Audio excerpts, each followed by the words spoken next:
Poor woman was left alone on Christmas for not being able to have children, until a widowed billionaire with 4 girls chooses her and changes her life. Sarah looked at the ring on her finger. She spun it a final time before slipping it off. She was sitting on the edge of the bed in the cheap hotel room where she had spent the last week. The suitcase was open on the floor, clothes tossed in haphazardly. The wallpaper was peeling at the edges. The heater made an irritating noise but barely warmed the room. Her cell phone vibrated. It was his mother. Again. The 10th call in the last 2 hours. She disconnected without answering. 3 hours earlier, David had spoken the words that still echoed in her head. "I can't marry someone who can't give me children, Sarah. I'm sorry, but I simply can't." She had stood there, frozen in the doorway of what had been their apartment, the key in her hand and a bag holding her last few things. He didn't even look her in the eye when he said it. He just took the key from her hand, went inside and shut the door in her face, just like that. Simple, cold, 7 years together, wedding plans, promises, ended in 30 seconds. Sarah had found out 2 months ago. The doctor was clear, direct, no beating around the bush. She wouldn't be able to get pregnant. Uterine problems, irreversible. When she told David that night, he had held her hand and said it was okay, that they would figure it out, that they could adopt, that their love was bigger than that. A lie. All a lie. It only took him 8 weeks to give up on her. 8 weeks to decide she wasn't worth it. His mother had started making comments 3 weeks later. "Oh, but what about the grandchildren I wanted? David always wanted a big family." Sarah saw it in her eyes. She had never been good enough anyway. And David, he became increasingly distant. Went out with friends, came home late, barely spoke. Until today, Christmas Eve, when he simply said it was over. "So you understand, right?" he had said, as if he were being reasonable. "I've always wanted to be a father, to have my own children. I can't give that up." As if she were a bad job, he was quitting. As if 7 years meant nothing. Now it was Christmas Eve, and Sarah had nowhere to go. The hotel was too expensive for more than a week. Her family lived far away, and she didn't have the courage to call and say she had been thrown out. Their mutual friends had already chosen his side. She was utterly alone. Sarah grabbed her purse, put on the thin coat she had, and walked out of the room. She paid the bill with the last credit cards that still worked and stepped out onto the street. The cold hit her face immediately. It was a biting cold, the kind that hurts your bones. She pulled her coat tighter, but it didn't help. The streets of Manhattan were packed. Entire families walked hand in hand, laughing, taking pictures in front of the decorated storefronts. There was a choir singing in front of a church. The scent of hot chocolate and roasted chestnuts hung in the air. Christmas lights on every lamppost, in every store. Sarah walked aimlessly. She just walked. She passed clothing shops, crowded restaurants, and decorated squares. Everyone had a place to go. Everyone had someone waiting, except her. An hour later, her legs ached, and she couldn't take it anymore. She sat down on a park bench in Central Park, near a giant tree brightly lit with golden fairy lights. A family was taking photos in front of it. A couple was kissing on the other side. Children ran around, screaming with joy. And there she was, alone, invisible. Sarah put her head in her hands and let the tears fall. She couldn't hold them back anymore. She cried quietly, trying not to make a sound, but she sobbed a few times. No one cared. No one saw. Until a thin, clear voice caught her attention. "Daddy, why is she all alone on Christmas?" Sarah looked up, quickly wiping her tears. A little blonde girl, with huge blue eyes and rosy cheeks from the cold, looked at her with innocent curiosity. She must have been about 6 or 7. She wore a red beanie with a white pom-pom on her head. Beside the girl, a tall man held the hands of 3 other girls, all blonde, with light eyes. 2 looked like twins, very small, with matching scarves. The other must have been about 5 and looked at Sarah with her head tilted. The man looked at Sarah. His face was tired, with deep circles under his eyes, but his eyes were kind. He wore an expensive, well-cut coat. The girls were all well-dressed. "Sophie, don't bother the lady," he said quietly, but the girl didn't move. "But Daddy, she's crying." Sarah wiped her face again, embarrassed.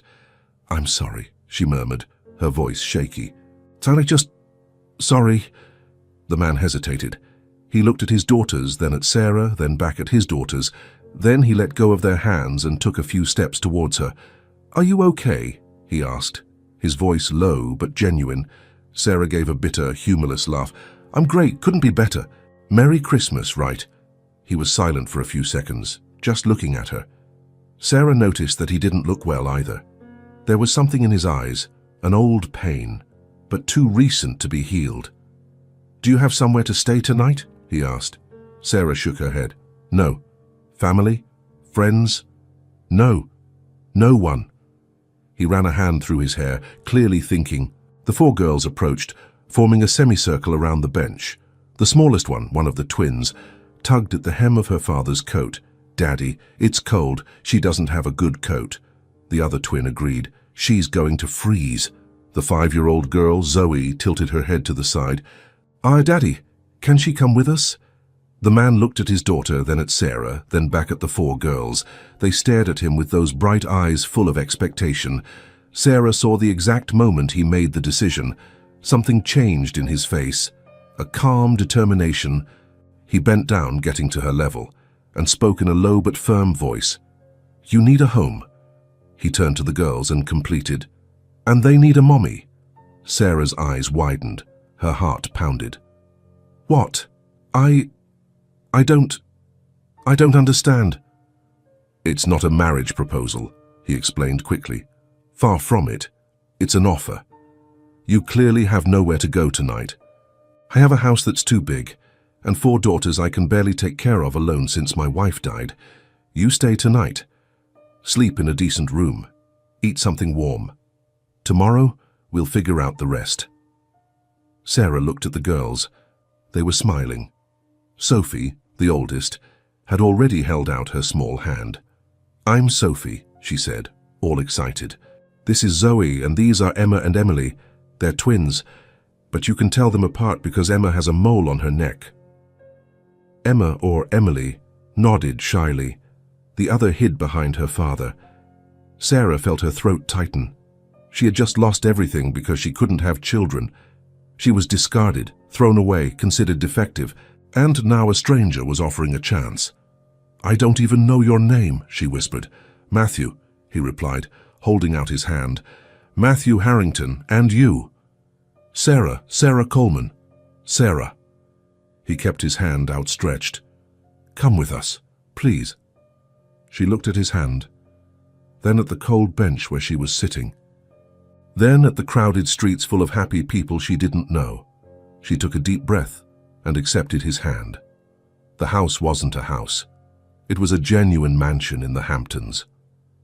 Sarah stood at the gate, speechless. The car had passed through an automatic gate, driven up a long tree-lined driveway, until it stopped in front of a massive 3-story structure with white columns and huge windows. "My God," she whispered. Matthew got out of the car and helped the girls out. They ran to the door, already accustomed to it. Sarah got out slowly, still processing. "Come on," Matthew called, holding the door open. Sarah went in. The hall was huge, with gleaming marble floors, a gigantic crystal chandelier on the ceiling, and a wide staircase leading upstairs. There was a Christmas tree in the living room, enormous and fully decorated, but slightly crooked as if it had been put up in a hurry. "Sorry about the mess," Matthew said, taking off his coat. "I'm not great with this decorating stuff." The girls ran inside, throwing coats, hats, and gloves along the way. Sophie yelled that she was thirsty. Zoe wanted cookies. The twins argued about who would sit on the sofa first. Sarah stood there, frozen, unsure what to do. "Please, come in," Matthew said with a tired half-smile. "Seriously, make yourself at home." She walked in slowly, looking at everything. The house was beautiful, impeccable, clearly expensive, but there was something strange about it. It seemed empty. It had expensive furniture, but it lacked life, it lacked warmth. "You must be hungry," Matthew said, heading toward the kitchen. "I'll try to make something." "I can help," Sarah offered quickly. He stopped and looked at her, surprised. "You don't have to." "I know, but I want to help. Please." They went to the kitchen together. It was huge, modern, with a center island and state-of-the-art appliances. Matthew started taking things out of the refrigerator in a somewhat lost manner, clearly unsure where to start. Sarah watched for a few seconds, then gently took control. "Let me do it," she said, with a small smile. "You sit down. You look exhausted." Matthew was about to protest, but the girls invaded the kitchen at that moment, all talking at once. "Sarah, do you like dolls? I have 200. Sarah, do you know how to braid hair? No one here knows how. Sarah, how old are you? Sarah, are you sleeping here?" Sarah laughed, a genuine light sound that she hadn't let out in days. Slow down, one at a time, okay?" She started cooking while answering. Sophie showed drawings she had made at school.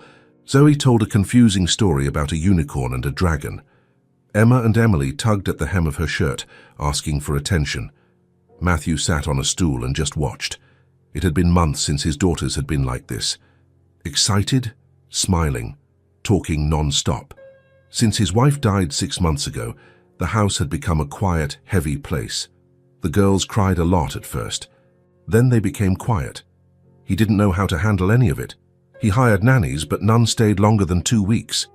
But with Sarah, they were different children. When dinner was ready, simple spaghetti with sauce and cheese, everyone sat down at the large dining room table. And it was pleasant. The girls ate and talked. Sarah served, adjusted napkins, cut the twins' food into small pieces, and gently wiped dirty mouths. Matthew was silent most of the time, but watched every detail. It had been a long time since a dinner in that house had felt this way. Dinners were tense, quick and functional after his wife got sick. After she left, everyone ate in silence and went to their own corners. But tonight was different. There was laughter, there was conversation, there was life. After dinner, Sarah started clearing the plates. Matthew went to help, but she signaled for him to sit down. "I'll do this. You rest." Then she looked at the girls, who were starting to get sleepy. "How about a bedtime story?" The 4 girls practically screamed with delight and ran to the living room. Sarah followed them, laughing. Matthew stayed behind, but then went to the living room doorway and stopped there, leaning on the frame, observing. Sarah was sitting on the plush rug, legs crossed, with a children's book on her lap, a story about a princess and a dragon, and read with different voices for each character. A deep voice for the dragon, a thin voice for the princess. The girls were mesmerized. Emma and Emily started dozing off halfway through the story, leaning on each other. Zoe yawned every 2 sentences. Sophie struggled to keep her eyes open. When Sarah finished reading, she slowly closed the book and looked at each of them with affection. "Bedtime, girls," she said quietly. She leaned in and kissed each one on the forehead, a simple, natural gesture, full of affection. "Sleep tight, my loves." The girls stumbled up the stairs, sleepy but with smiles on their faces. Matthew went up with them, tucked each one into bed, covered them up, and gave a goodnight kiss. When he came down, he found Sarah in the kitchen, washing dishes at the sink. "You don't have to do that," he said from the doorway. "I know, but I want to help. You've already done so much for me today." He walked into the kitchen and stood there, not quite knowing what to say. "Thank you," he finally said, "for coming, for accepting, for everything. The girls haven't been this happy in a long time." Sarah smiled, a small, tired but genuine smile. "Thank you for not leaving me on the street, for giving me a chance when no one else would." Matthew showed her the guest room. It was on the 2nd floor, away from the girls' rooms. It was large, with a huge queen-size bed, dark wood nightstands, a built-in closet, and a private bathroom with a tub. Sarah walked in slowly and stopped in the middle of the room, still processing everything. "If you need anything, my room is at the end of the hall," Matthew said from the doorway. "Anything at all, just call. Good night, Sarah." "Good night, Matthew." He closed the door. Sarah sat on the edge of the bed and looked around. The room was bigger than the entire apartment she had shared with David. The bed was incredibly comfortable. There were clean, soft towels in the bathroom. The heating worked perfectly. A few hours ago, she was on a park bench, alone, freezing, aimless, hopeless, thinking her life was over. Now she was in a mansion, surrounded by 4 blonde, light-eyed girls who called her name and smiled at her. and a widowed man, clearly broken, who for some reason decided to trust her. Sarah lay down, pulled the thick, soft blanket over her, and for the first time in weeks felt something akin to peace. Maybe, just maybe, things could get better. Maybe this was the chance she needed. Maybe not all was lost.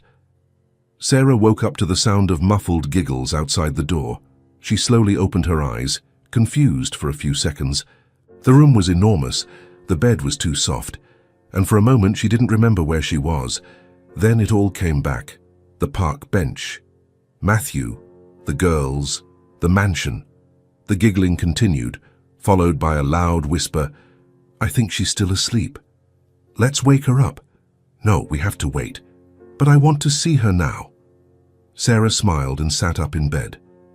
"You can come in," she said, her voice still rough with sleep. The door opened in a second.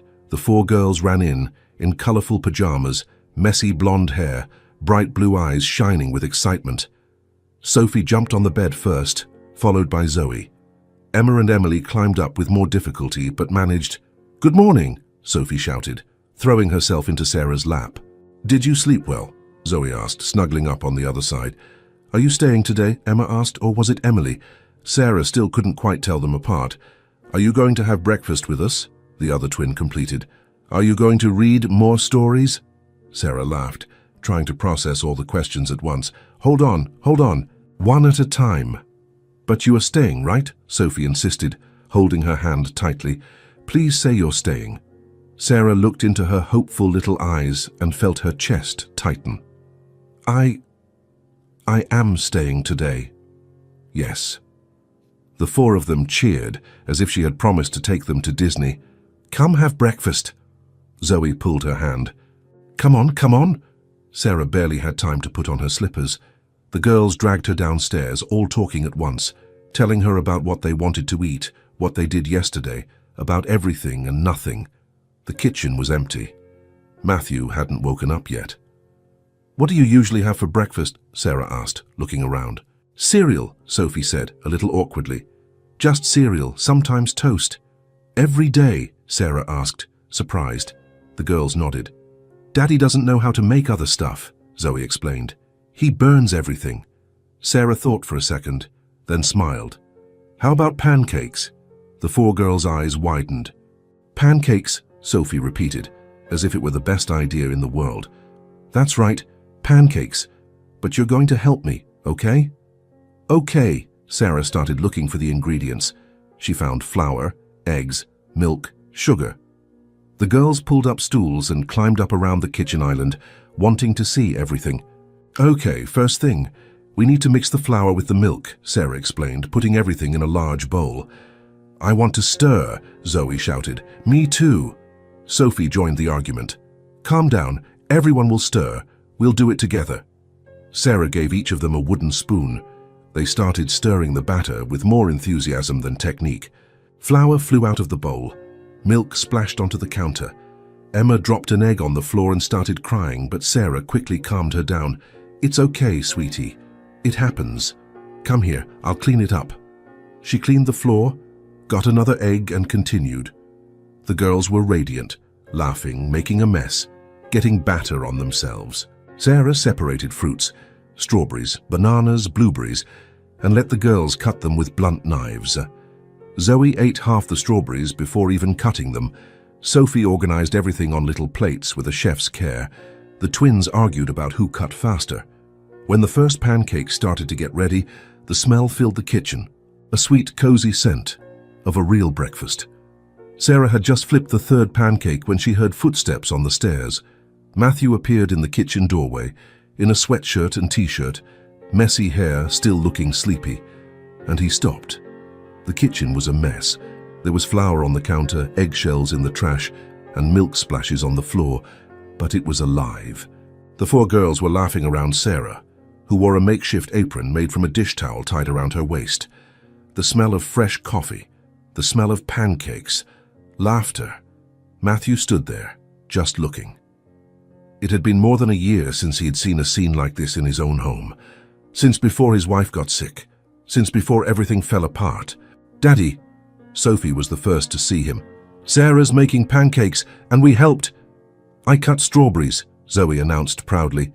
I broke an egg, Emma said, all excited. Sarah turned and gave a slightly awkward smile. Good morning. Sorry about the mess. I'll clean it all up later.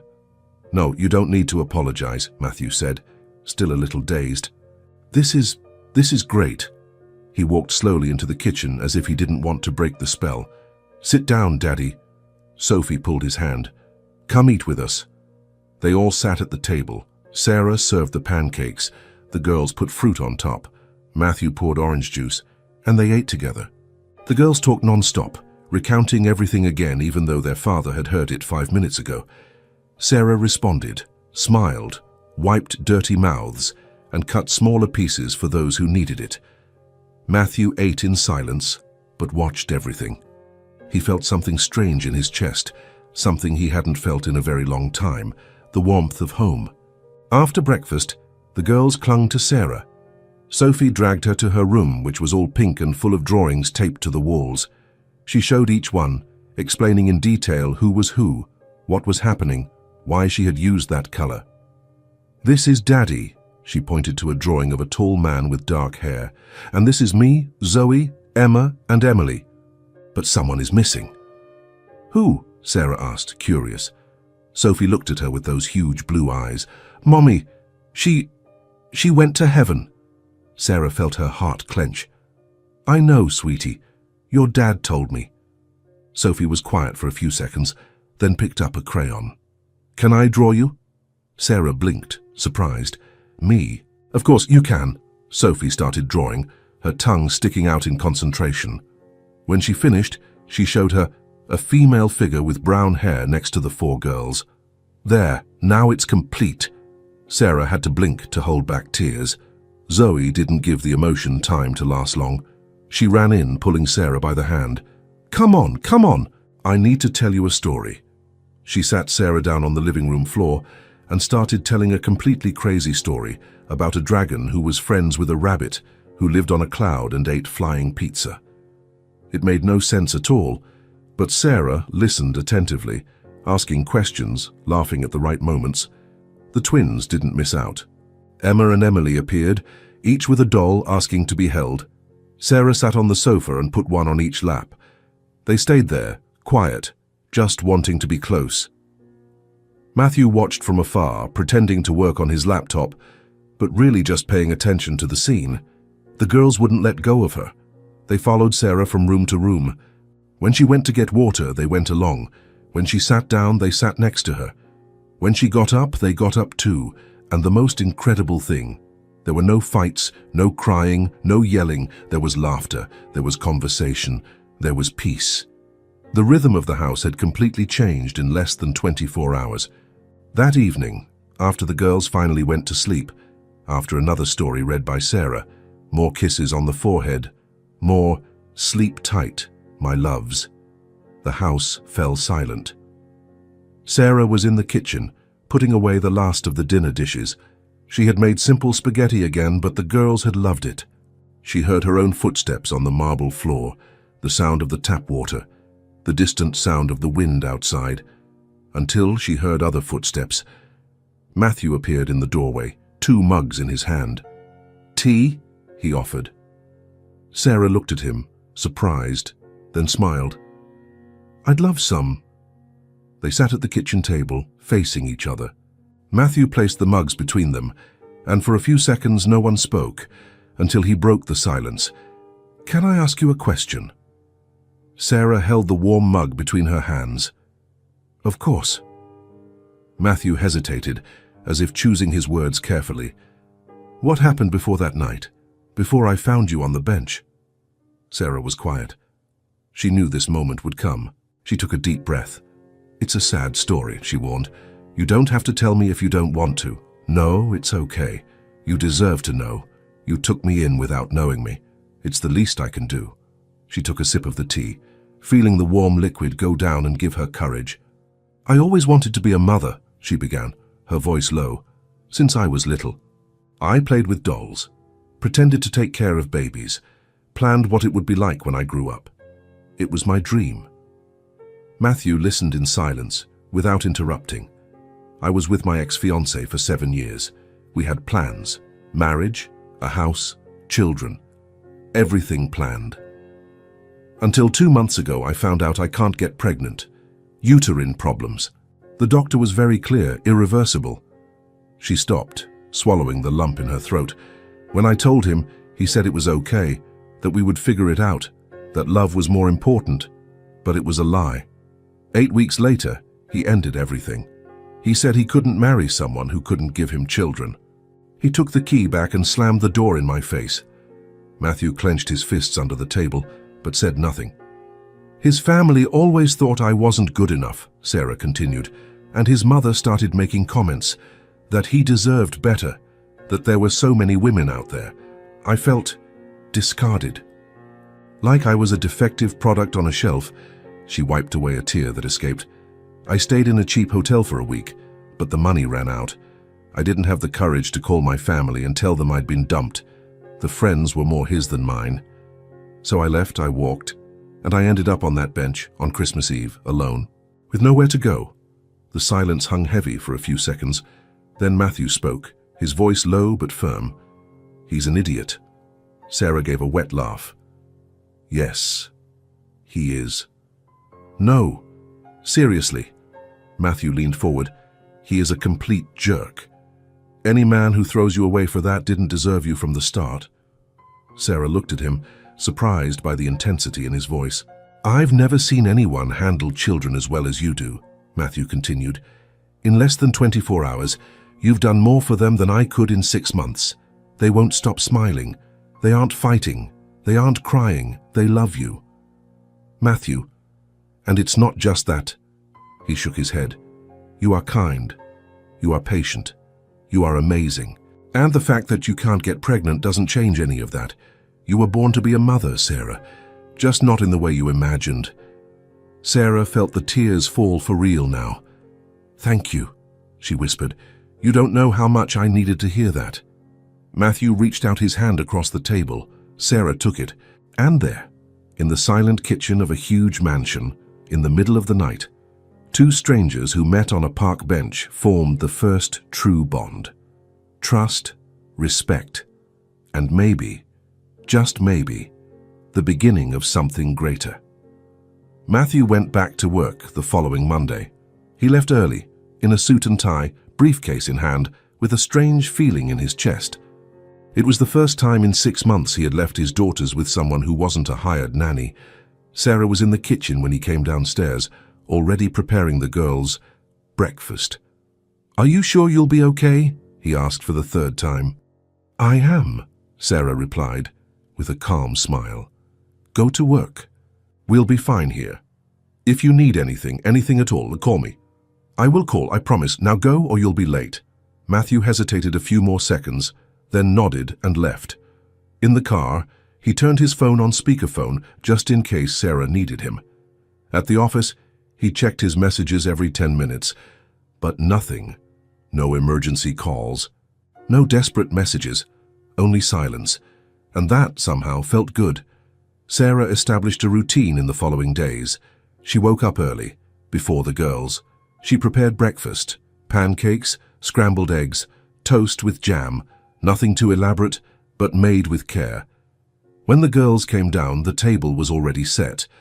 After breakfast, they had reading time. Sarah sat with them in the living room, chose children's books from the shelf, which clearly hadn't been opened in a long time, and read with different voices. The girls loved it. Then came a small chore, putting away toys, organizing drawings, folding towels, simple things, but they made the girls feel useful, important. In the afternoon, playtime. In the garden when it wasn't too cold, inside when it was. Dolls, drawings, made-up stories. Zoe led the crazy games. Sophie organized everything. The twins laughed and ran after the others. And then, nap time. Sarah discovered that if she put all 4 down for an hour after lunch, they were less cranky at night. So she created a ritual.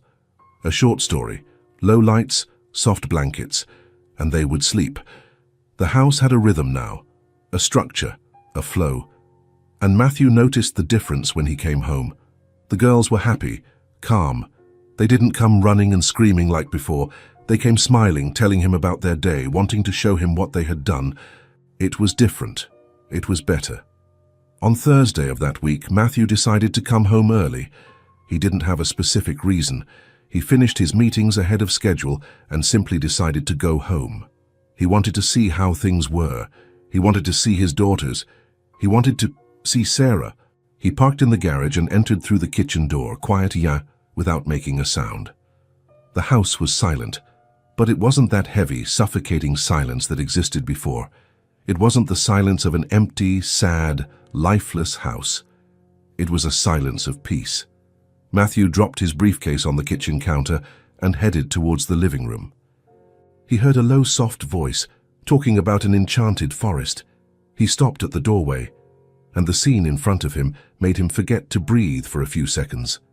Sarah was sitting on the sofa, cross-legged, with a book open on her lap. The light was low, only the Christmas tree was blinking in the corner, casting a soft golden glow throughout the room. Emma was sleeping deeply on her left arm, her little blonde head resting on Sarah's shoulder, her mouth slightly open. Emily was sleeping on her right arm, in the same position, like a mirror image of her sister. Zoe was leaning against Sarah's shoulder, fighting sleep, her blue eyes half closed, half open, trying to hear the end of the story, but clearly losing the battle. And Sophie was lying on the sofa, her head in Sarah's lap, looking at the book, listening carefully to every word, but also tired, yawning occasionally. Sarah read with that soft, calm voice, which was neither too loud nor too quiet. It was perfect. She read about a princess who got lost in the forest and found her way back home by following the stars. Matthew stood there, frozen in the doorway, unseen. He just watched. Sarah turned the page carefully, trying not to wake Emma and Emily. Zoe finally gave up the fight and closed her eyes, her body relaxing against Sarah. Sophie yawned again, but kept listening. The whole scene was perfect. There was no other word. It was simply perfect. The four blonde, light-eyed girls, his greatest treasures, his greatest responsibilities, his greatest joys, were there. Peaceful, safe, happy, in the arms of a woman he had known for less than a week. And Sarah? She held the four of them carefully, as if they were made of glass, as if they were precious, as if they were hers. Matthew felt something strange happen in his chest. It wasn't just gratitude. It wasn't just relief at finding someone who took good care of his daughters. It was admiration. Deep, genuine admiration for this woman who had appeared out of nowhere, broken and alone, and yet had so much love to give, so much affection, so much patience. He had spent 6 months trying to do what she made look so natural, trying to be both father and mother, trying to fill the void his wife had left, and failing so badly that the girls had shut down, become sad, distant. But Sarah, in less than a week, she had brought life back into that house, and it wasn't just because of the help. It wasn't just because she cooked and cleaned and organized. It was because of the heart she had, a heart that had been broken, discarded, thrown away as if it were worthless, and yet she chose to love. She chose to care. She chose to give all of herself to 4 girls she barely knew. Matthew swallowed hard, feeling his eyes sting. Sarah finished the story, closed the book slowly, and looked at the 4 girls. Sophie had finally fallen asleep too. All 4 were sleeping. She stayed there, just holding them, without moving, not wanting to wake them up. Matthew knew he should say something, make some noise, announce that he had arrived. But he couldn't. He just kept watching for a few more seconds, until Sarah turned her head and saw him. Her eyes widened in surprise, and she opened her mouth to speak, but Matthew raised his finger to his lips, signaling silence. He walked slowly into the room, stepping carefully not to make noise on the wooden floor. "Do you want help?" he whispered. Sarah nodded, grateful. Matthew gently picked up Emma, taking her off Sarah's arm. The girl didn't even stir. She continued to sleep deeply. He took her to her room, put her in bed, and covered her up. He came back and picked up Emily. Same thing. Then Zoe. Sophie was the last. She grumbled a little when Matthew picked her up, but quickly fell back asleep. When he came back down, Sarah was stretching on the sofa, moving her arms carefully. "How long were you like that?" Matthew asked, still whispering even without the girls around. "An hour, more or less," Sarah replied, laughing quietly. "They fell asleep in the middle of the story, and I didn't want to wake them up. You should have called me. I would have come home earlier to help. It's okay, I enjoyed it. It's comforting, you know, holding them like that." Matthew sat on the sofa beside her, still processing everything. "Thank you," he said after a while. "For what?" "For everything. For taking care of them like this. For being you." Sarah smiled, a small but sincere smile. "I'm the one who should be thanking you. You saved me, remember? I'd be on the street if it wasn't for you." "No," Matthew shook his head. "You saved us. I just gave you a place to stay. You brought life back into this house." Sarah was quiet, unsure what to say. They sat there, side by side, in silence, for a few minutes. It wasn't an uncomfortable silence, it was just peace. That night, after the girls had dinner and went to sleep again, with another story, more kisses on the forehead, more sleep tight, my loves, Matthew called Sarah into the kitchen. He was nervous. He paced back and forth, ran his hand through his hair, couldn't sit still. "Is everything all right?" Sarah asked, worried. "Yes. No. I need to tell you something." "What is it? Did something happen?" Matthew stopped pacing and looked at her. I don't know how to be a father properly." Sarah blinked, surprised. "What? Matthew, you... No, seriously." He shook his head. "I don't know. Since my wife died, everything has been chaos. I get annoyed easily. I yell over silly things. I don't know how to soothe crying. I don't know how to braid hair. The girls would ask for things and I wouldn't know what to do. They would cry and I would freeze. I feel inadequate all the time." He stopped, taking a deep breath. "I hired nannies. 5 and 6 months. They all quit. They said the girls were difficult, too needy. But it wasn't the girls. It was me. I couldn't give them what they needed. I just didn't know how." Sarah approached slowly. "Matthew, and then you showed up." He gave a humorless laugh. "And in less than a week, you made everything look so easy, so natural. They love you. They listen to you. They are happy with you. And I keep wondering, what am I doing wrong?" Sarah held his hands. "You're not doing anything wrong. You're doing the best you can, and that is already a lot. But it's not enough." "Yes, it is." Sarah squeezed his hands. "You lost your wife. You are grieving. And yet, you wake up every day and you try. You work to support them. You came home early today just to see them. You care. And that matters a lot." Matthew looked at her, his eyes welling up. "Then why does it feel so hard?" "Because it is hard. Being a single parent is hard. But you can get better. You can learn." "How?" Sarah thought for a few seconds. "Talk to them at their level," she began. "When you go to talk to them, squat down, be the same height. Look into their eyes. They feel heard that way." Matthew nodded, paying attention. "Explain things calmly, don't rush, they are little. They don't understand everything right away. So breathe, go slow, and explain it again if you need to. Okay. And try to have small, individual moments with each one. Sophie loves to draw. Sit with her. Draw together. Zoe loves to tell stories. Listen to her, until the end. Even if it makes no sense, the twins need to be held. So pick them up, hug them, put them on your lap and just be there." Matthew absorbed every word. "And use touch," Sarah continued. "A hug, a hand on their head, a kiss on their forehead. It calms them. It comforts them. It shows them you're there, that you care." "I can do that," Matthew said, more to himself than to her. "I will do that." "You will. I know you will." He looked at her, grateful. "Thank you, Sarah. Truly. No need to thank me. I want to help." In the following days, Matthew applied everything Sarah had told him. On Saturday morning, instead of staying in his home office working, he came downstairs and sat on the living room floor with Emma and Emily. They were playing with building blocks. "Can I play with you?" he asked. The two looked at him, surprised, then smiled and nodded yes.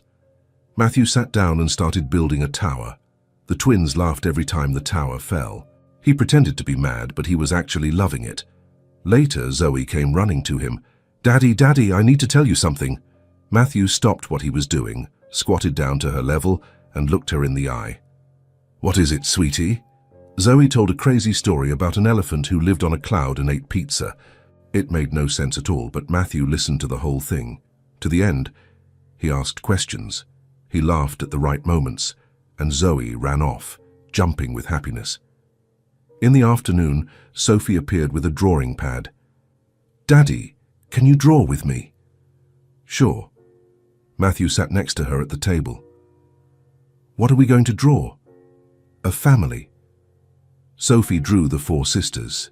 Then she drew her dad, and then, carefully, she drew Sarah next to them.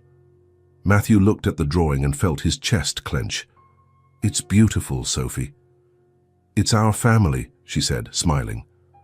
When Sarah saw the scene from the kitchen, Matthew sitting with Sophie, drawing together, laughing, talking, she smiled. The girls were starting to get close to their father again. And Matthew, he was learning. Slowly, but learning. And for the first time in months, he felt that maybe, just maybe, he could be the father his daughters deserved. The storm began around 7 o'clock that evening. Matthew had just arrived home, still in his suit, his tie loosened. Sarah was finishing serving dinner, a vegetable soup the girls had helped make earlier. The wind battered the windows fiercely. The trees in the garden swayed violently. "Daddy, it's loud outside," Sophie said, looking at the window with wide blue eyes. "It's just wind, sweetie. It's okay," Matthew replied, sitting down at the table. Thunder boomed, loud, strong. Emma started crying. Emily held her sister's hand, also frightened. Hey, it's okay," Sarah quickly approached, picking up both of them. "It's just noise, it won't hurt you." They ate dinner quickly, with the sound of the rain hitting the roof harder and harder. The thunder came at shorter intervals. The girls got more nervous with each one. Sarah tried to distract them with conversation, but even Zoe, who normally talked non-stop, was quiet, looking at the ceiling as if it were about to collapse. Then it happened. The lights flickered, once, twice, and went out completely. The house plunged into total darkness, and chaos began. Emma screamed. Emily started sobbing. Sophie ran and clung to her father's leg. Zoe froze in place, her eyes wide, trying to see something. "Daddy," Sophie cried, "I can't see anything. I'm scared," Zoe screamed. Matthew stood up, trying to find his phone in his pocket to use the flashlight, but his hands were shaking. He didn't know where to start. All 4 girls were crying at the same time. "Matthew, stay with them," Sarah said, her voice firm but calm. "I'll get flashlights." She used her phone to light the way and ran out. Matthew stayed there, with Sophie clinging to his leg, trying to calm the other 3, but his own voice came out shaky. Sarah returned in less than 2 minutes with 3 large flashlights. She turned them all on, and the yellowish light filled the kitchen. "There, look, there's light," she said, smiling at the girls. "See? We don't have to be afraid of the dark." But the girls continued to cry, frightened. Sarah looked at Matthew, who looked as lost as his daughters. She took a deep breath and had an idea.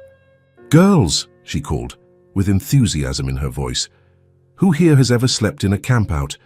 The girls stopped crying for a few seconds, confused. "Camp-out," Sophie repeated, sniffling. "That's right, an indoor camp-out, with a tent, magical lights, and everything." "But it's dark," Zoe said, still scared. "Exactly." Sarah squatted down to their level. "We're going on an adventure. We'll build a giant tent in the living room, light candles like a campfire, and tell stories. It will be fun." The twins stopped crying, curious. "With blankets?" Emma asked. "With lots of blankets. As many as you want." Sophie wiped her tears. "And stories?" "All the stories you want." Zoe finally smiled. "Can it be a dragon story?" "It can be any story you want." Matthew looked at Sarah, impressed. In 2 minutes, she had turned the girls' fear into excitement. "Matthew, can you get the sheets upstairs?" Sarah asked. "As many as you can." And bring pillows too. Got it. He grabbed a flashlight and ran upstairs. Sarah guided the girls to the living room. She placed the flashlights in strategic spots. She lit thick candles, the emergency kind, and placed them on the mantelpiece, away from the children. "Look how beautiful," she said, pointing. "It looks like a campfire." The girls came closer, enchanted by the candlelight dancing on the walls. Matthew returned loaded with sheets, blankets, and pillows. Sarah began to organize everything. "We're going to build the tent here," she said, pointing to the space between the sofa and the armchairs. "Matthew, hold this corner." They worked together. They tied sheets to the back of the sofa, stretched them to the armchairs, creating a roof. They put cushions underneath to support it. In 10 minutes, they had a makeshift eco but perfect tent. "Now for the magic part," Sarah said, grabbing 2 flashlights. She placed each flashlight inside a thin cloth bag, the kind used for storing clothes, and hung them inside the tent. The light became diffused, soft, almost magical. "Wow," Sophie whispered, entering the tent. "It's beautiful." The other 3 followed, lying down on the soft blankets Sarah had spread on the floor. Matthew entered last, a little awkwardly because of his size, but managed to settle in. They all stayed inside. The candles outside gave a weak, warm light. The flashlights inside the tent created soft shadows. The sound of the rain outside, which had been frightening before, now seemed almost comforting. "And now?" Zoe asked, excited. "Now we tell stories," Sarah said. "Who wants to start?" "Me," Zoe raised her hand. "I have a story about a dragon who lived on a mountain and ate pizza." Matthew and Sarah laughed. The other girls did too. Zoe started telling the story, gesturing with her hands, making voices, inventing increasingly absurd details.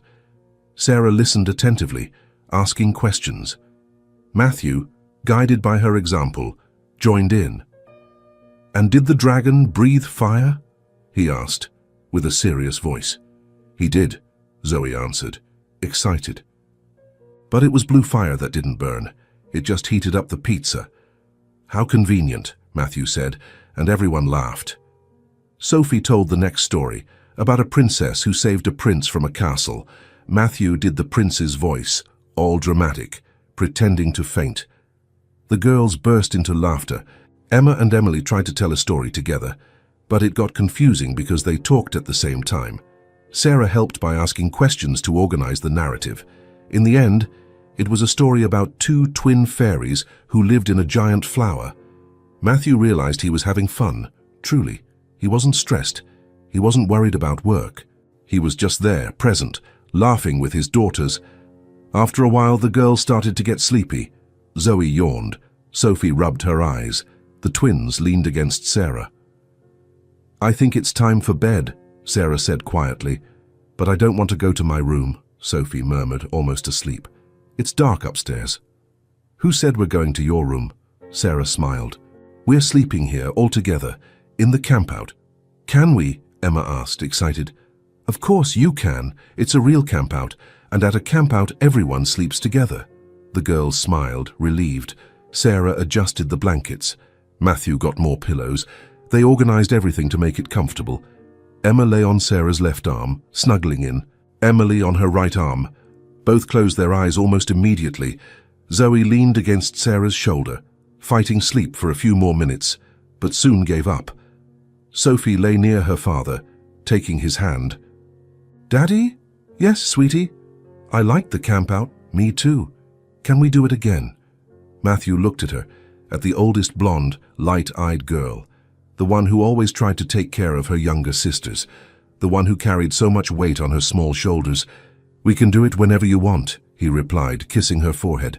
Sophie smiled and closed her eyes. Matthew looked around. The 4 girls sleeping, Sarah in the middle, holding the twins carefully, Zoe leaning against her, the soft light of the flashlights, the sound of the rain outside, the makeshift tent that felt more like a protective fort. He felt something in his chest. It wasn't just relief that the girls had calmed down. It wasn't just gratitude that Sarah had solved the situation. It was something bigger, deeper. It was love. Love for his daughters, who slept peacefully even in the middle of a storm. Love for that incredible woman who had appeared in their lives out of nowhere and had become essential in such a short time. Love for that moment, for that night, for that feeling of being complete.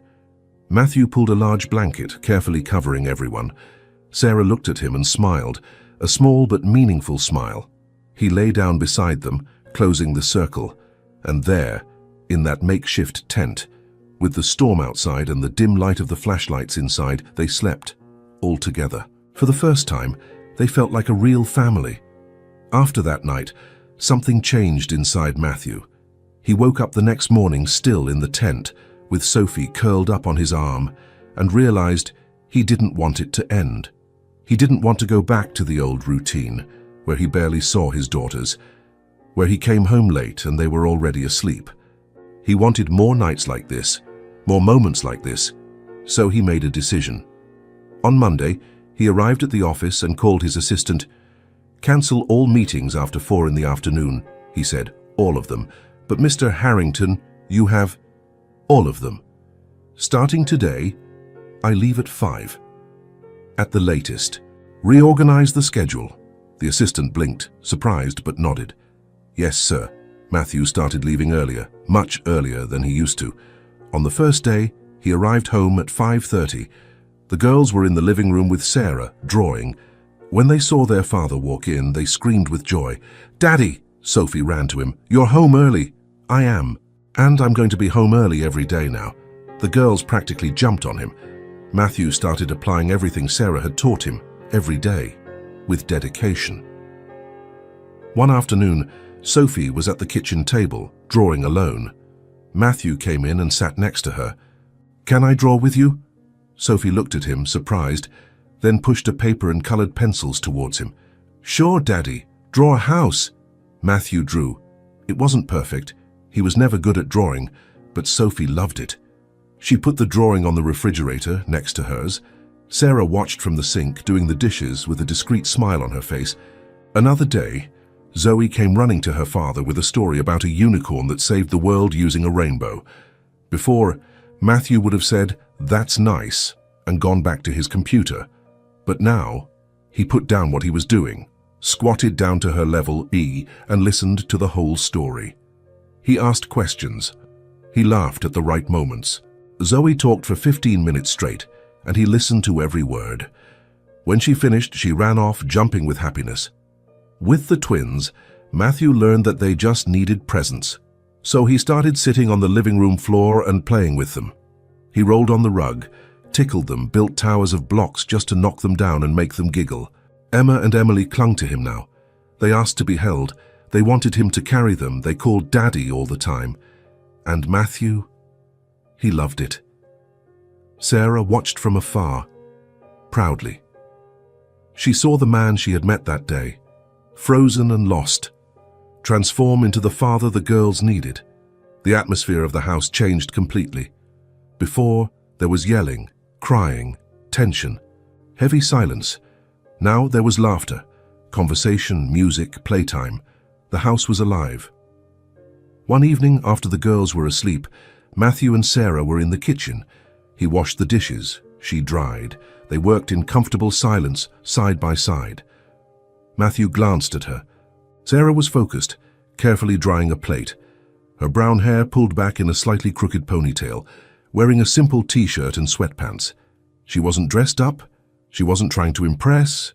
She was just her. And he thought she was beautiful. Sarah felt his gaze and turned. "What is it?" she asked, smiling.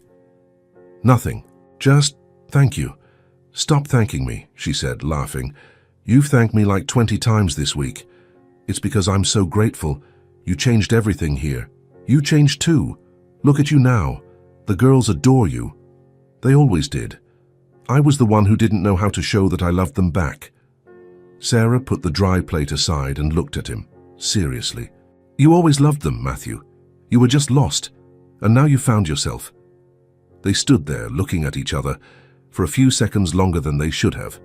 There was something in the air, something neither of them dared to name yet. Matthew looked away first, returning to the dishes, but his heart was beating faster. Sarah did the same, grabbing another plate, but she felt her cheeks warm up. It happened other times too. When Matthew came home from work and Sarah was playing with the girls in the living room, they exchanged long glances. When they all ate dinner together, and their hands accidentally brushed while reaching for the same napkin. When Matthew walked through the kitchen and caught her perfume, a simple scent but one that stuck in his memory. When Sarah saw him laughing with his daughters, truly being a father, and felt her chest tighten in a way she couldn't explain. Neither of them talked about it, neither of them brought up the subject, but it was there. Growing, developing, becoming increasingly impossible to ignore. And meanwhile, the girls continued to be happy. The house continued to be full of life, and slowly, without realizing it, they were becoming what they were always meant to be, a family. Matthew was acting strange all evening. Sarah noticed during dinner. He barely touched his food. He answered the girls in monosyllables. He looked at a fixed point on the wall, lost in thoughts that clearly troubled him. "Daddy, are you okay?" Sophie asked, tilting her head. "I am, sweetie. Just tired." But Sarah knew it wasn't just tiredness. There was something heavy in the air, something he was carrying and couldn't let go of.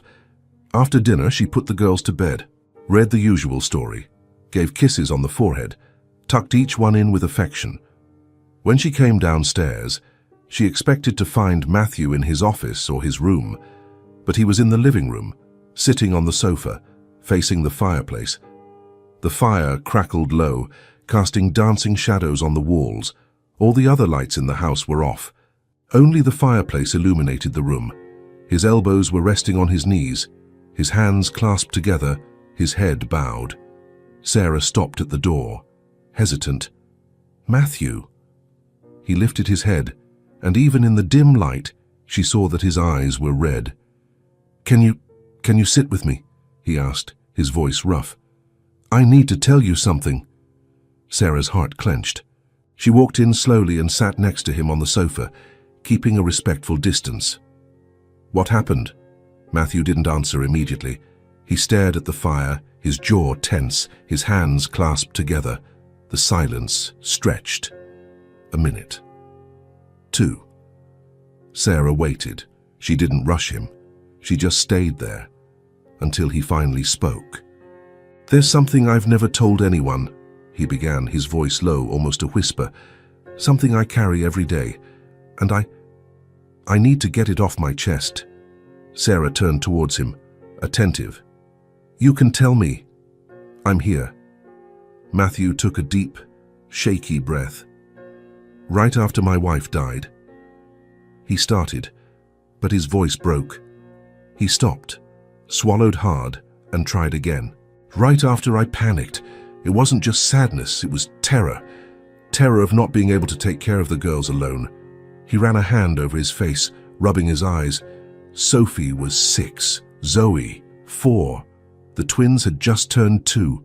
They were so small, and I didn't know how to do anything. I didn't know how to change diapers properly.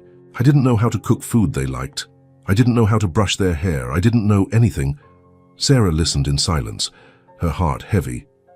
"And they cried all the time," Matthew continued, his voice cracking. "They cried for their mother. They cried at night. They cried during the day, and I couldn't comfort them. I tried to hold them, but they pushed me away. I tried to talk to them, but they wouldn't listen. I felt useless." He stopped, breathing with difficulty. 3 weeks after the funeral, I called my mother-in-law, he confessed, and the shame was visible on his face. I called and asked if she could take the twins for a while. Just until I got organized, I said, just until I learned to cope with everything. Sarah's eyes widened, but she said nothing. "She said yes," Matthew continued, tears beginning to fall.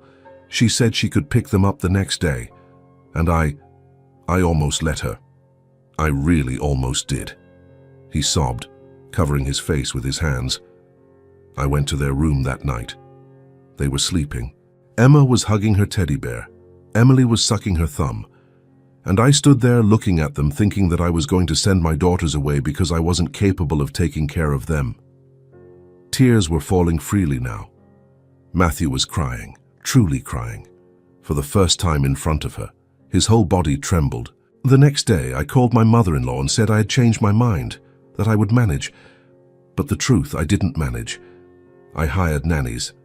I fled to work. I let other people take care of them because I couldn't. He finally looked at Sarah, his face wet with tears, his eyes full of pain. I thought I wouldn't be a good father, he said, his voice shaking. I thought I would ruin their lives, that they would be better off away from me, and I never told anyone this. No one knows I almost gave up on them. Sarah felt her own tears come. She reached out her hands and held his hands, firmly, squeezing tightly. "Matthew, look at me," she pleaded. He obeyed, his red eyes meeting hers. "You were desperate," she said, her voice firm but full of affection. "You had just lost your wife. You were alone, scared, not knowing what to do. Thinking of asking for help doesn't make you a bad man. It makes you human."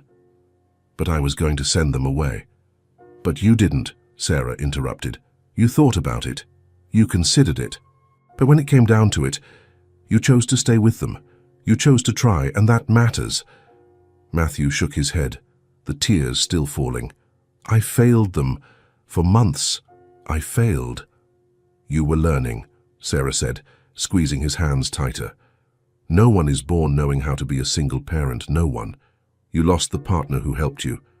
And you did the best you could at that moment." She leaned forward, looking deep into his eyes. "And look at you now, Matthew. Look at how they love you. Look at how they run to you when you come home. Look at how they laugh when you play with them. Look at how Sophie holds your hand, how Zoe tells you stories, how the twins ask to be held by you." Matthew sobbed again. "They forgave you for things you don't even need to be forgiven for," Sarah continued, "because they know deep down that you always loved them, even when you were lost, even when you didn't know how to show it. They always knew."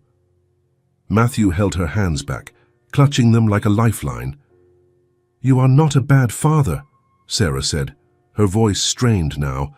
"You are a father who was broken and is rebuilding himself, and that is more courageous than anything." They stayed like that for a few seconds, holding hands, in the dim light of the fireplace. Then Matthew pulled her into a hug, a tight, desperate hug, full of gratitude and relief. Sarah hugged him back, letting him cry on her shoulder. She didn't say anything. She just held him. When he finally pulled away, he wiped his face with his hands, taking deep breaths, trying to compose himself. "Thank you," he said, his voice still shaky. "Thank you for listening, for not judging me. I would never judge you." Matthew looked at her, and there was something different in his eyes now, something beyond gratitude. "Thank you for coming into our lives, Sarah," he said, his voice full of emotion. "If you hadn't walked in here that night, I don't know where we would be." Sarah felt her eyes sting again. "I'm the one who should be thanking you," she replied. "You saved me too." "No," he shook his head. "You saved us. You brought life back into this house. You taught me how to be a father. You showed the girls they could be happy again. His voice broke. "You are the best thing that has happened to us." Sarah couldn't hold back the tears.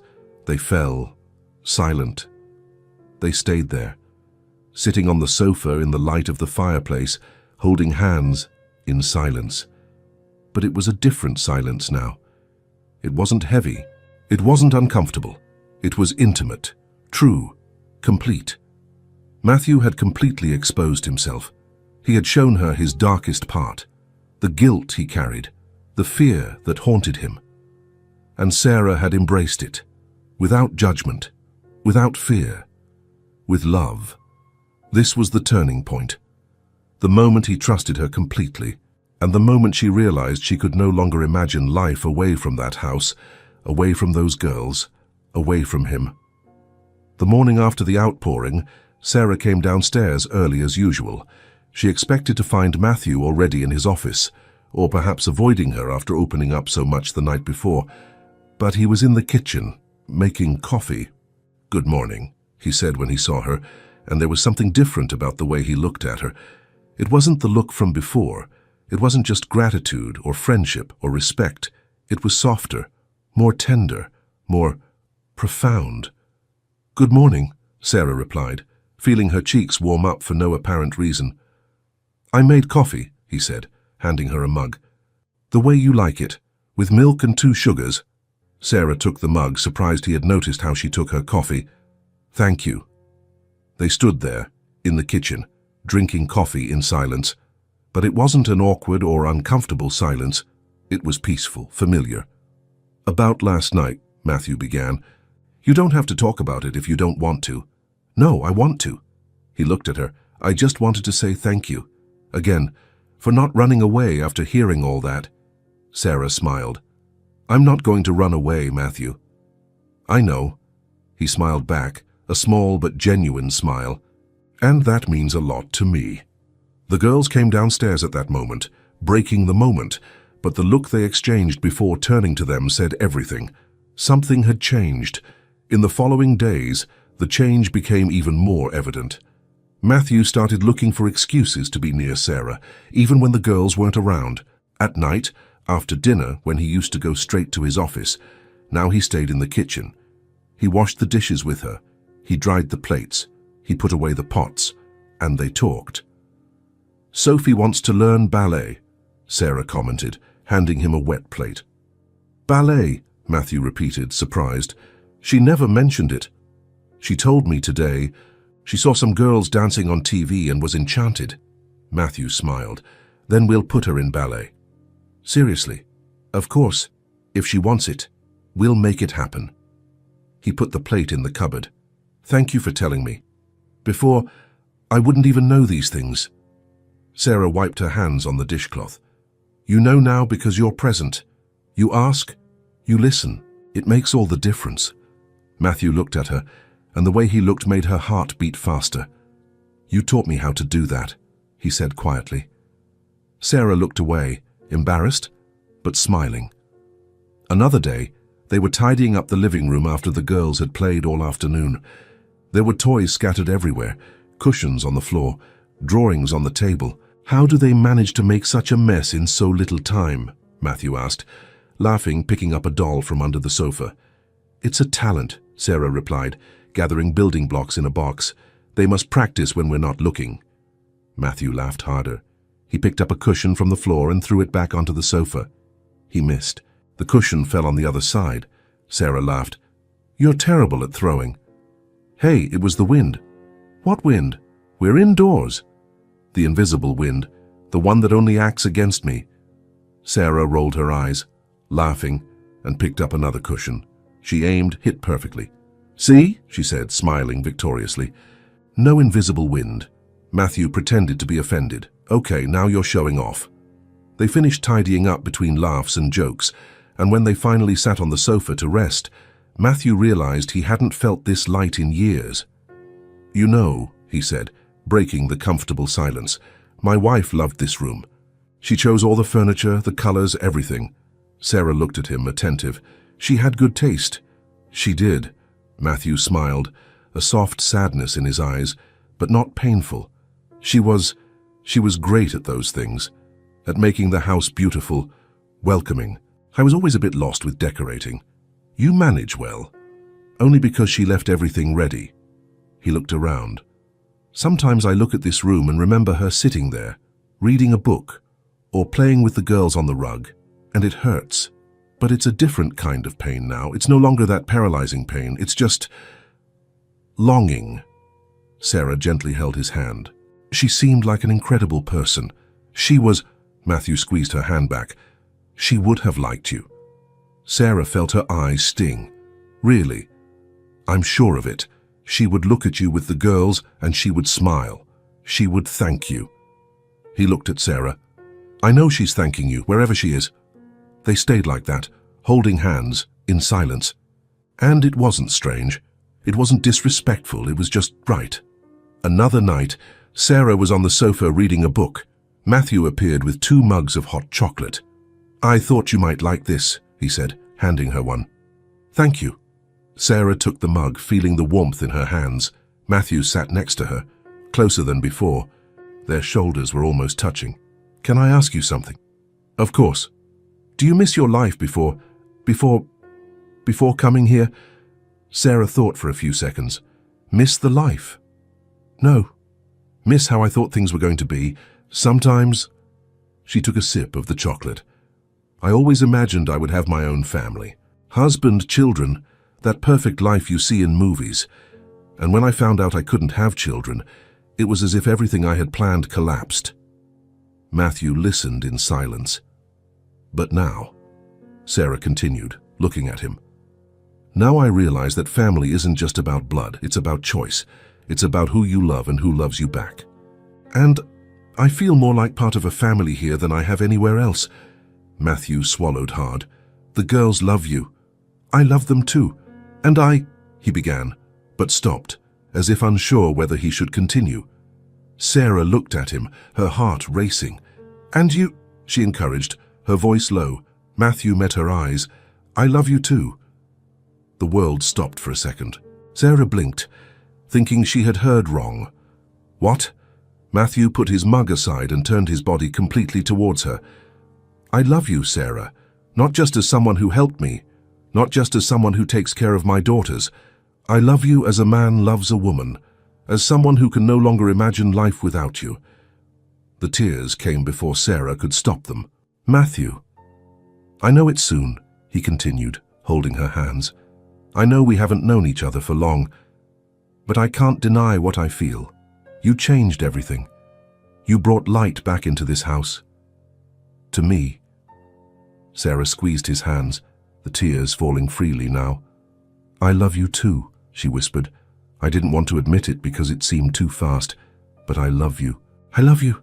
I love the girls. I love this life we've built. Matthew smiled, a smile full of relief and happiness, and pulled her closer. He rested his forehead on hers, closing his eyes, just feeling the moment. Then stay, he pleaded, his voice choked. Not as a visitor, not as temporary help. Stay for real. With us. With me. Sarah opened her eyes, meeting his. I never wanted to leave. And there, in the room illuminated only by the fireplace, surrounded by the warmth and peace they had built together, they kissed. It was a soft, slow kiss, full of promises and new beginnings, a kiss that sealed what they both already knew days ago. They were no longer just a desperate father and a woman helping out. They were man and woman. They were love. They were family. Matthew woke up on Saturday with an idea in his head. He came downstairs and found Sarah in the kitchen, preparing breakfast as usual. She turned when she heard him enter, smiling that way that made his heart race. Good morning. Good morning. He approached, stole a quick kiss, still getting used to the fact that he could do that now. I have an idea. What kind of idea? Today is an outing day. Just the 6 of us. No work, no commitments, no anything. Just us. Sarah smiled wider. The girls will love it. I know. He grabbed a mug of coffee. And so will I. When the girls came downstairs and heard the news, the reaction was immediate. An outing, Sophie shouted, her blue eyes shining. Where to? To the park, Matthew replied. That big one with a playground and a lake. Can we bring a ball? Zoe asked, already jumping with excitement. We can bring whatever you want. And a frisbee, Sophie added. And a frisbee. And kites, Zoe continued. We don't have kites, sweetie. Then can we buy some? Matthew laughed. Not today, but we can buy some next week and go again. The twins clapped their hands, celebrating as if they had won the lottery. Sarah prepared sandwiches, fruit, juice, and cookies. Matthew filled a backpack with toys, a ball, a frisbee, and an extra blanket. The girls ran around the house, gathering their things, too excited to sit still. Half an hour later, they were all in the car, heading towards the park. The girls sang in the back seat. Children's music played on the radio. Matthew looked in the rearview mirror and saw the 4 of them singing, laughing, gesturing. Sarah held his hand on the gear shift. He intertwined his fingers with hers. They didn't say anything. They just smiled. The day was perfect. Sun shining, a cloudless blue sky, pleasant temperature. The park was full of families, children running, dogs playing, people having picnics. Matthew found a good spot under a large tree. He spread the blanket on the ground. Sarah organized the food in the basket. The girls barely waited. They ran off towards the playground. Be careful, Sarah shouted. Stay where we can see you. Okay, Sophie answered over her shoulder, already climbing the slide. Matthew and Sarah sat on the blanket, watching the four of them play. Sophie helped the twins climb the taller equipment. Zoe had already found other children and was organizing some kind of running competition. She's been here for 5 minutes and is already running the show, Matthew said, laughing. It's her talent. Sarah leaned her elbow on the blanket, watching with a smile. A born leader. Just like her mother. Sarah looked at him, surprised. You think so? I'm sure of it. My wife was like that. She'd arrive anywhere, and in 5 minutes she'd be organizing everyone. He smiled, a soft but not painful sadness in his eyes. Zoe gets that from her. Sarah squeezed his hand, and Matthew squeezed back. After a while at the playground, the girls came running back, sweaty and hungry. They sat on the blanket and devoured the sandwiches, fruit and cookies, drinking juice as if they hadn't eaten in days. Slow down, Sarah said, laughing. No one's going to steal your food. But it's so yummy, Zoe said with a mouthful. Don't talk with your mouth full. Zoe swallowed, smiled hard, and grabbed another sandwich. When they finished, Matthew picked up the ball. Who wants to play? Me, they all shouted at once. They went to an open space on the lawn. Matthew and Sarah stood at opposite ends, the girls in the middle. They kicked the ball back and forth, trying to catch it, missing, falling on the grass, laughing. Sarah dribbled past Sophie and shot, goal. The girls cheered as if it were the World Cup. That's not fair, Matthew protested, feigning indignation. You have an unfair advantage. What advantage? You're younger. Sarah rolled her eyes, laughing. You're 35, not 80. I feel 80 after running after these four all day. The girls laughed. Zoe grabbed the ball and kicked it back. Matthew defended, caught it in the air and posed like a hero. They played for almost an hour, until Sophie threw herself onto the grass, dramatically. I'm dying. You're 7 years old, Matthew said, laughing. How can you be dying? I ran too much, my feet are falling off. Zoe lay down next to her, equally dramatic. Mine too. I think I'll need new feet. The twins went to the playground again, but only to play in the sand. Matthew and Sarah returned to the blanket. They sat side by side, watching the four of them.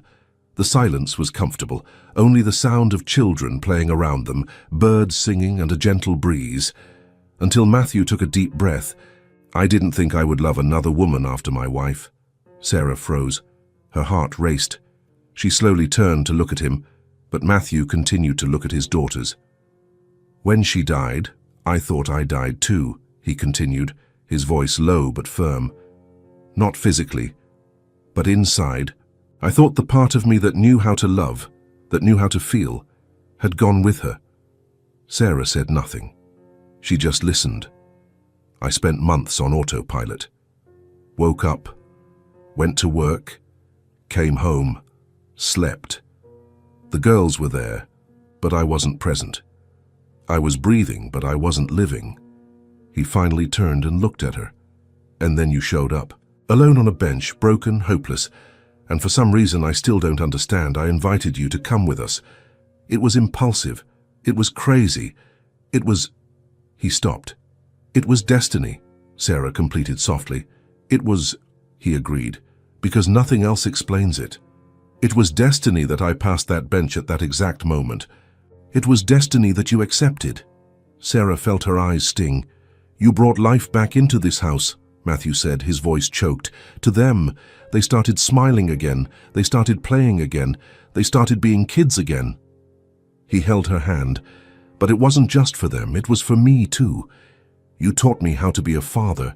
You taught me how to be present. You taught me that you can still start over, even when everything seems lost. Sarah's tears began to fall. I love you, Sarah, and I know I've said it before, but I need to say it again. I love you, not as a replacement. I love you for who you are, for the incredible woman you are. And I can no longer imagine my life without you. Sarah squeezed his hand, unable to speak, but her look said everything. Daddy! Sarah! Zoe shouted from afar. Come play with us. Matthew and Sarah exchanged a look. He smiled. She smiled back. They got up and ran toward the girls. 6 months later, the house woke up differently now. It wasn't the heavy silence from before, it was the sound of life. Matthew came downstairs at 7 in the morning and found Sarah already in the kitchen making pancakes. The sweet smell filled the house. He approached from behind, hugged her around the waist and kissed her neck. "Good morning, love." "Good morning." Sarah turned her head, stole a kiss. "Are you going to wake the girls?" "I'm going now." He went upstairs and went from room to room. Sophie was already awake, reading a book about ballerinas. "Good morning, princess. Breakfast is ready." "I'm coming, Daddy." In the room next door, Zoe was bundled up in her blanket. "Zoe, wake up. 5 more minutes. You said that yesterday. But today is different." Matthew laughed, pulled the blanket. "Get up." Sarah made pancakes. "Pancakes?" Zoe opened one eye. "With chocolate chips?" "Probably." "Then I'm coming." In the twins' room, Emma and Emily were sleeping cuddled up. Matthew sat on the edge of the bed, running his hand through their hair. "Girls, time to wake up." Emma grumbled, but opened her eyes. "Good morning, Daddy." "Good morning, sweetie. Come on, get up." 10 minutes later, the 4 came downstairs, in pajamas, messy blonde hair, blue eyes shining. The table was set. Pancakes, fruit, juice, milk. Matthew helped pack lunchboxes while Sarah served the plates. "Sophie, did you finish your drawing from yesterday?" Matthew asked. "I finished. I want to take it to the teacher." "Then don't forget to put it in your backpack." "Zoe, do you remember where you put your coat?" Sarah asked. "On the sofa." "Go get it, then. It's cold today." The routine flowed naturally. There was no yelling, no desperate rush. There was organization, calmness, and lots of laughter. The twins fought over the last heart-shaped pancake, but Matthew quickly resolved it by cutting it in half. "There, half for each of you." Emma and Emily accepted, satisfied. When they were all finished, they went upstairs to brush their teeth and change clothes.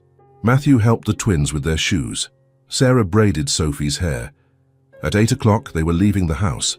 Matthew drove the girls to school. That afternoon, Matthew arrived home early. He had reorganized everything to be present.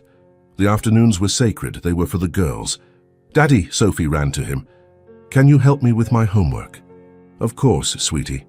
5 minutes later, he was sitting at the table with Sophie, looking at her math notebook.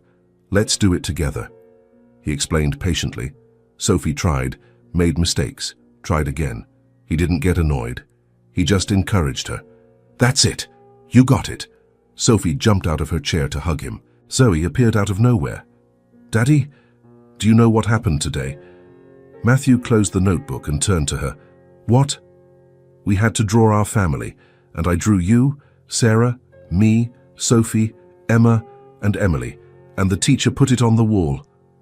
Matthew felt his chest clench. "That's awesome, Zoe. I'm so proud of you." Zoe ran off, jumping with happiness. Sarah watched from the kitchen. The man she had met months ago, frozen, cold, and lost, was a different person now. Light, present, truly being a father. That night, the twins came up to Matthew. "Hold us, Daddy." He picked up both of them, one in each arm. "Let's go upstairs, time for bed." He went up the stairs making an airplane sound. The girls laughed. He put each one in bed, covered them up and kissed their foreheads. "Good night, Emma, I love you." "I love you, Daddy." "Good night, Emily. I love you." "I love you, Daddy." He came downstairs and found Sarah on the sofa with Sophie and Zoe. "What movie tonight?" Matthew asked. "Moana," Zoe shouted. "Again." "But I love it." "Okay." Sarah went to get the twins. She came back down with one in each hand. They settled onto the sofa. The twins climbed onto Sarah's lap. Zoe curled up next to Matthew. Sophie sat on the other side. The movie started. The girls sang along. Matthew did the characters' voices. Sarah laughed. At one point, Matthew looked around. The 4 girls were there, happy, safe, loved. Sarah was next to him, holding the twins with affection. He looked at her over the tops of the blonde heads. Sarah felt his gaze and turned, and they exchanged a smile that said everything. It worked. We did it. This is our family. Matthew leaned in and kissed Emma's forehead. I didn't know how to be a father, he whispered, but you taught me. Sarah heard him. She reached out her hand. Matthew took it. And you 5 are everything I need, he completed. Sarah squeezed his hand, her voice choked. And you are everything I ever dreamed of.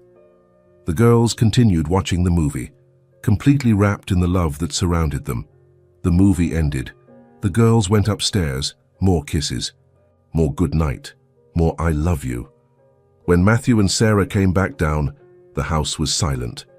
But it was that good silence, of peace, of home. They stayed in the living room, hugging on the sofa, enjoying the moment. Outside, the street was dark, but inside that house everything shone. Lights on, warmth, life, love in every room. A house that months ago was cold and empty, now radiated love. A father who didn't know how to be a father was now the best father his daughters could have. A woman who had been discarded for not being able to bear children was now a mother to 4 beautiful girls who loved her unconditionally. 4 girls who had lost their mother too soon but gained another. Different but equally special, and altogether they formed something none of them expected to find but all desperately needed. A family. Not by blood, not by planning, but by choice, by love, by destiny. And as the house rested that night, lit and warm, the 6 people inside knew a simple but profound truth. They had each other, and that was all they needed. If this story touched your heart, subscribe to the channel and turn on notifications so you don't miss the next ones. Leave a like because it helps this story get recommended to more people. See you in the next story.